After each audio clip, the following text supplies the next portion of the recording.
Cornerstone was a last-ditch attempt for me. I had been in a 72-hour involuntary hold at a psychiatric hospital in Atlanta, Georgia. That was the last shot for me. I'd been in treatment centers prior to that year, the year before that. Pretty much no one wanted me in that area. My parents were done with me, family was done with me, friends were all done with me.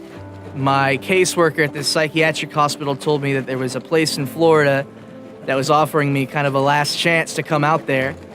As soon as I got out of my psychiatric hold, I came straight here. I didn't expect anything from Cornerstone. I didn't think it was going to be any different from any of the other ones I've ever been in.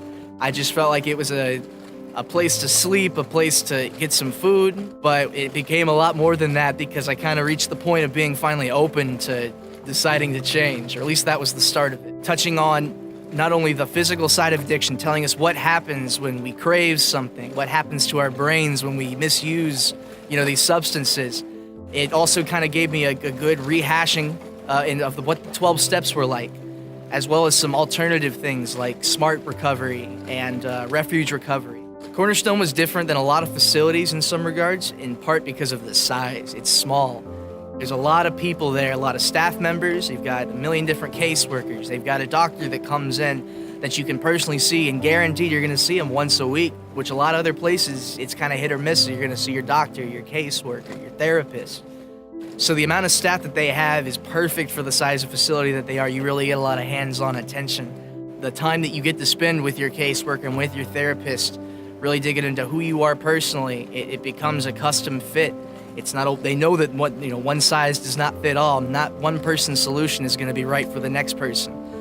So that personal attention kind of sets it aside from some of these larger facilities or even some of the other smaller facilities that are just understaffed. You really get a really authentic and hands-on and personal connection with the people you work with at Cornerstone. My personal breakthrough moment at Cornerstone came when the second time I had been in there for another 30 days, was frustrated, again, here I am again, another state, another area, I'm getting things wrong, and I realized I had never really focused on being honest with myself. I thought of recovery as like a checklist. I need to do this, I need to do that. But I never really started with, have I gotten everything out in the open? Do I realize who I am and what I am really authentically doing? My therapist gave me a book to read, which a lot of therapists do, but it focused on someone's journey through the first year to 2 years of what recovery was like. Everyone hears a lot and reads a lot of books on what people go through when they're fighting their addiction, what that initial journey was like. That helped me. I'd never read anything like that before. And it wasn't a white light moment. It wasn't sudden for me like it is for some people, but reading that book kind of all of a sudden released this breath of relief from me that it's like, oh, I don't have to be perfect this first year. I just have to ultimately not pick up. I had been misusing a prescribable non-narcotic medication that had a little bit of a mental effect. I hadn't been telling anyone. I've been doing that for about a year in and out of treatment centers. And I finally had this moment of, if I don't stop doing this, then this is just as bad as if I'm drinking whiskey and snorting pills. And so I was sitting with my therapist, and I finally just kind of stopped her in the middle of a conversation, unrelated, and said, look, this is what I've been doing. I've been misusing this. I need to get off of this right now. Music is a very big part of my life. And while I was at Cornerstone, I was very much encouraged to use my guitar that I happened to have with me to use music and rediscover it in a way that allowed me to retreat from the days that were hard, from those times where my mind was racing and it wouldn't stop.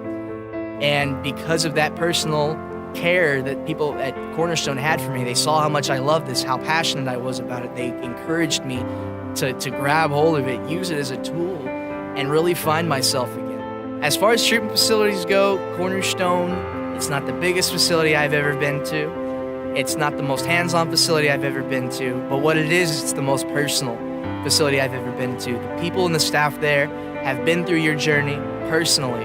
If they haven't been through it, they have someone directly involved with them that has been through it. They legitimately and personally are invested in how successful you are, and they care about you. And that's very different. You can tell it goes beyond just the medical concern, or this is my job. It doesn't feel like that. It really actually feels like a team effort, and a part of that is because of the size and the amount of staff and the care and just the passion that you see a lot of the staff members have. So would I recommend Cornerstone? Yeah, I absolutely would.